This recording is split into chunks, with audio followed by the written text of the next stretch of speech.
नमस्कार विद्यार्थी मित्रांनो, इयत्ता 10वी गणित भाग 2 प्रकरण 2 पायथागोरसचे प्रमेय. पायथागोरसचे प्रमेय यामध्ये आपण मागच्या व्हिडिओमध्ये बघितलं समृद्ध आणि काटकोन त्रिकोण. आज आपण बघणार आहोत पायथागोरसचे प्रमेय व व्यत्यास.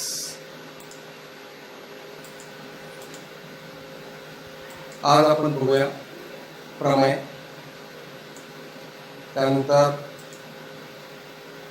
पायथागोरसचे त्रिकूट आणि सगळ्यात शेवटी आपण बघणार आहोत प्रमेयाची सिद्धता आणि पायथागोरसच्या प्रमेयाचा व्यत्यास. तर सुरू करूया प्रमेय. काय प्रमेय आहे हे? काटकोन त्रिकोणात कर्णाचा वर्ग हा इतर दोन बाजूंच्या वर्गांच्या बेरजेइतका असतो. काटकोन त्रिकोण करूया. पहिल्यांदा कर्ण म्हणजे काय थोडीशी उजळणी करू आपण. पी क्यू आर हा एक काटकोन त्रिकोण काढलेला आहे. काटकोनात समोरची जी बाजू असते तिला कर्ण किंवा त्याला हायपोटेनियस असं म्हणतात, आणि उरलेल्या काटकोन करणाऱ्या दोन बाजू असतात त्याला साइड म्हणतात. मग काटकोन त्रिकोणात कर्णाचा वर्ग म्हणजे पी आर चा वर्ग म्हणजे त्रिकोण पी क्यू आर मध्ये कोण पी क्यू आर 90 अंश, तर लांबी पी आर वर्ग बरोबर लांबी पी क्यू वर्ग अधिक लांबी क्यू आर वर्ग. थोडक्यात आपण असे लिहू शकतो पी आर वर्ग बरोबर पी क्यू वर्ग अधिक क्यू आर वर्ग. आता असा एक संकेत आहे की समजा क्यू कोणासमोरील बाजू आहे तर त्या बाजूला आपण क्यू म्हणायचं, पी कोणासमोरील बाजू आहे तर त्याला आपण पी म्हणायचं, आणि आर कोणासमोरील बाजू आहे तर त्याला आपण आर म्हणायचं. मग असं जर आपण चिन्ह घेतली तर काय होतंय प्रमेय बघा, क्यू वर्ग बरोबर पी वर्ग अधिक आर वर्ग. या पद्धतीने हे प्रमेय आहे. त्रिकूट. पायथागोरसचे त्रिकूट म्हणजे काय, तर नैसर्गिक संख्येच्या त्रिकूटामध्ये जर एका संख्येचा वर्ग हा इतर दोन संख्यांच्या वर्गांच्या बेरजी इतका असेल तर त्यास पायथागोरसचे त्रिकूट म्हणतात. उदाहरण घेऊया एक आपण. पहिलं उदाहरण 5, 12 आणि 13 या संख्या म्हणजे पायथागोरसचे त्रिकूट आहे का ते बघूया आपण. या संख्यांच्या त्रिकूटामध्ये सगळ्यात मोठी संख्या आहे 13. 13 चा वर्ग 169, नंतर 12 चा वर्ग 144, 5 चा वर्ग 25. तुम्हाला सगळं वर्ग माहीत आहे हे गृहीत धरून मी बोलतोय. आता 144 आणि 25 यांची जर बेरीज केली तर ती किती येते? 169. 169 म्हणजे काय, 13 चा वर्ग आहे. म्हणून 13 चा वर्ग बरोबर 12 चा वर्ग अधिक 5 चा वर्ग, म्हणजे ही दोन्ही समानता आहे. म्हणून 5, 12, 13 हे पायथागोरसचे त्रिकूट आहे. दुसरं उदाहरण घेऊया. 9, 11, 12 या संख्या पायथागोरसचे त्रिकूट आहेत का? तर या संख्यांच्या त्रिकूटामध्ये सगळ्यात मोठी संख्या 15. 15 चा वर्ग 225, 11 चा वर्ग 121, 9 चा वर्ग 81. आता सगळ्यात मोठ्या संख्येचा वर्ग बाजूला ठेवू, उरलेल्या दोन संख्यांच्या वर्गांची बेरीज करू, म्हणजे 121 अधिक 81 बरोबर 202. पण 202 हे 15 चा वर्ग बरोबर नाही, म्हणून 15 चा वर्ग हा 11 चा वर्ग अधिक 9 च्या वर्गाच्या बेरजी बरोबर नाही. म्हणून 9, 11, 15 हे पायथागोरसचे त्रिकूट नाही. आता पुस्तकामध्ये डिटेलमध्ये दिलेलं आहे, एक सूत्र तयार केलेलं आहे पायथागोरसचं त्रिकूट शोधण्याचं. ते फक्त मी सूत्र इथे घेतोय.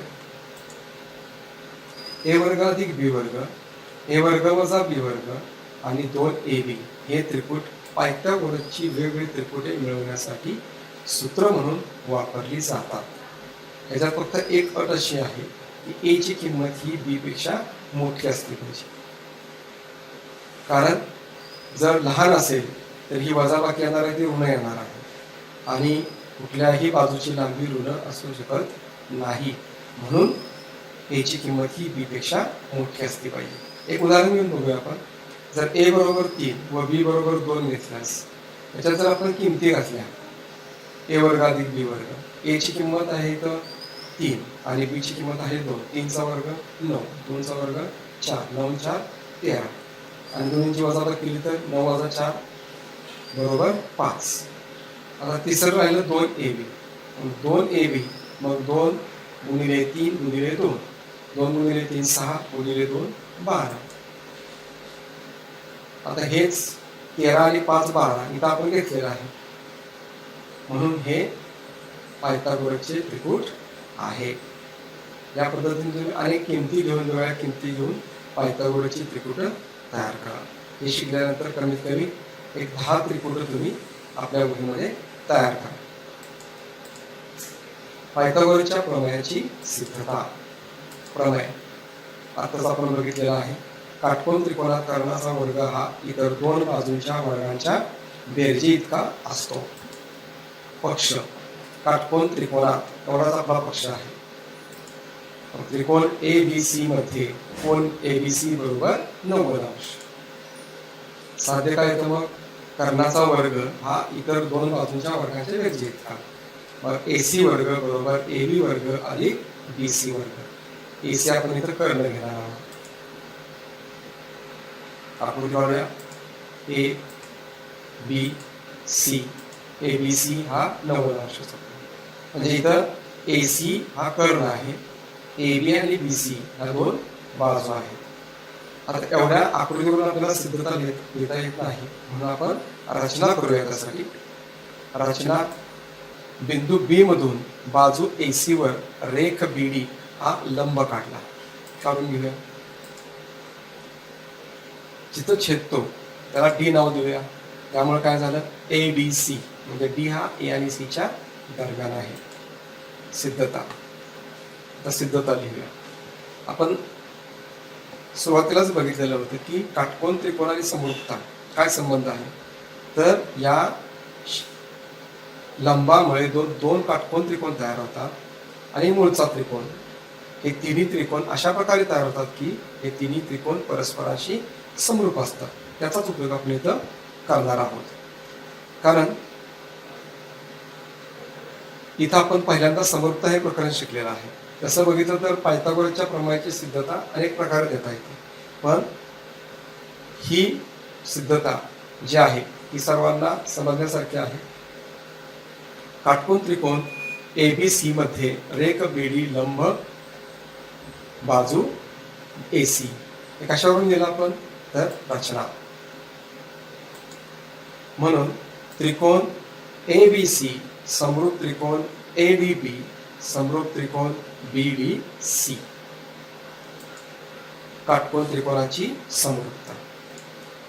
त्रिकोण ABC समरूप त्रिकोण ADB. आपल्याला जशी आवश्यकता आहे तसे आपण दोन त्रिकोण इथे घेतलेले आहेत. हा त्रिकोण आपण दाखवलेला आहे ADB आणि मूळचा त्रिकोण ABC. जेव्हा दोन त्रिकोण समरूप असतात तेव्हा त्याच्या संगत बाजू प्रमाणात असतात. त्याच्यानुसार आपण लिहूया. AB छेद AD बरोबर BC छेद BB बरोबर AC छेद AB. संगत बाजू किंवा संगत भुजा. आता यातलं 3 गुणोत्तर आहेत. यातले आपल्याला हवी गुणोत्तर कुठले आहेत? पहिलं एक गुणोत्तर आणि तिसरं एक गुणोत्तर. हे का घेतलं आपण? कारण याच्यामध्ये AB चा वर्ग येतोय. AB गुणिले AB घेतलं तर AB चा वर्ग येतोय. ही दोन घेतली तर AB गुणिले BC आणि इकडं DB गुणिले AC. काहीच आपल्याला सिद्ध करता येणार नाही, म्हणून ही दोन गुणोत्तर घेतली. AB वर्ग येण्यासाठी AB छेद AD बरोबर AC छेद AB.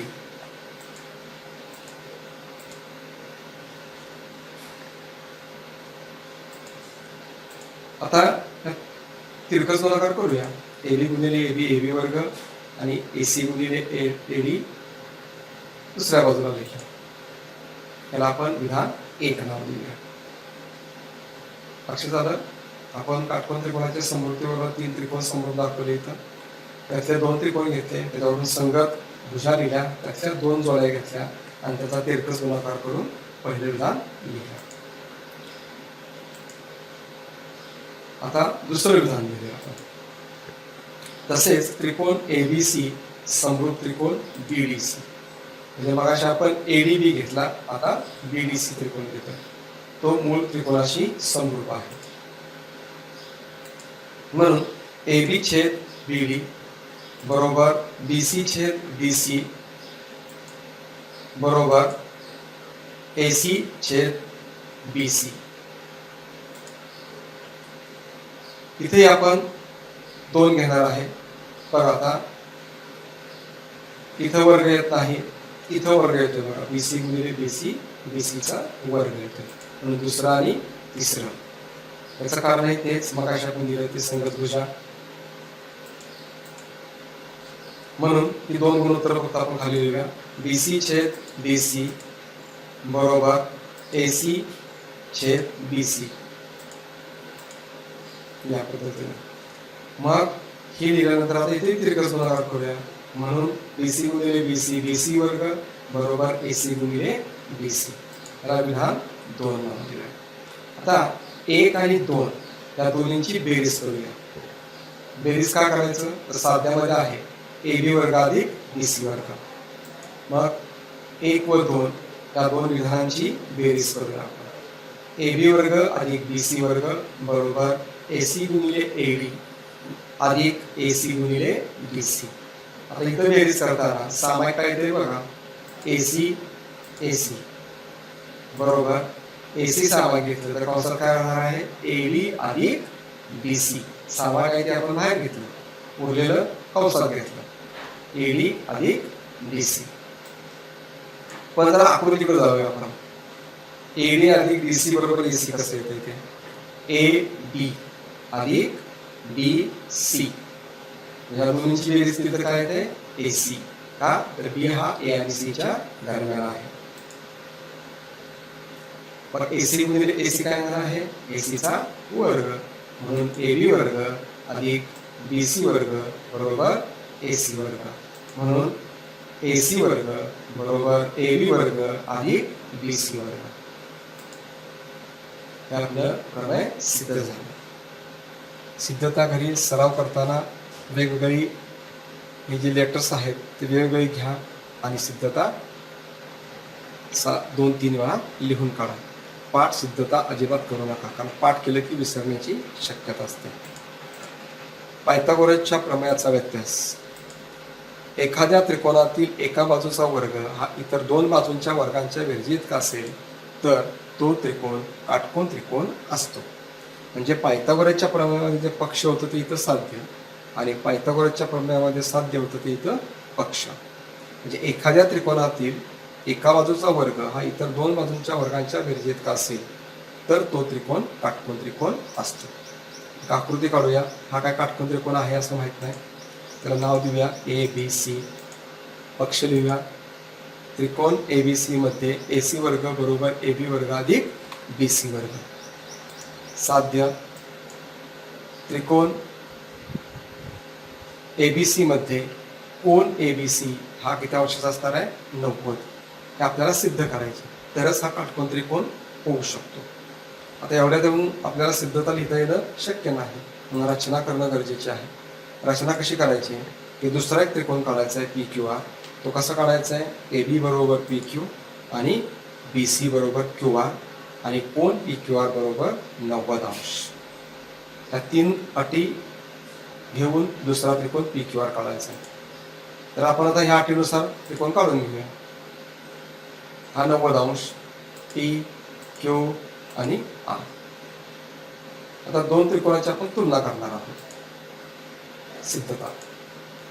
त्रिकोण पी क्यू आर मध्ये कोन पी क्यू आर बरोबर 90 अंश. कशावरून, हे रचनेवरून. म्हणून 90 अंश म्हणलं की काटकोन त्रिकोण आला, काटकोन त्रिकोण आला म्हणलं की पायथागोरसचा प्रमेय आला.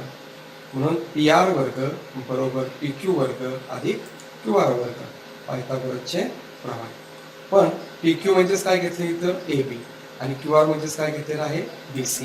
म्हणून पी आर वर्ग बरोबर ए बी वर्ग अधिक बी सी वर्ग, हे रचनेवरून घेतलेलं आहे आपण. म्हणून पी आर वर्ग बरोबर ए सी वर्ग, हे कशावरून घेतलं, पक्षात लिहिलेलं आहे त्याच्यावरून घेतलेलं आहे आपण. दोन्ही बाजूची वर्गमूळ घेऊ. म्हणून पी आर बरोबर ए सी. आता पी आर बरोबर ए सी आलं. बघा आता पी आर बरोबर ए सी, ए बी बरोबर पी क्यू आणि बी सी बरोबर क्यू आर. म्हणजे तिन्ही बाजू ह्या दोन्ही त्रिकोणांच्या कशा झाल्या, समान लांबीच्या म्हणजेच एकरूप झाल्या. अर्थातच दोन्ही त्रिकोण सुद्धा काय असणार आहेत, एकरूप असणार आहे. म्हणून त्रिकोण ए बी सी एकरूप त्रिकोण पी क्यू आर. कसोटी कुठली येणार आहे, 3 बाजू आल्यानंतर एकरूपतेची बा बा बा कसोटी. म्हणून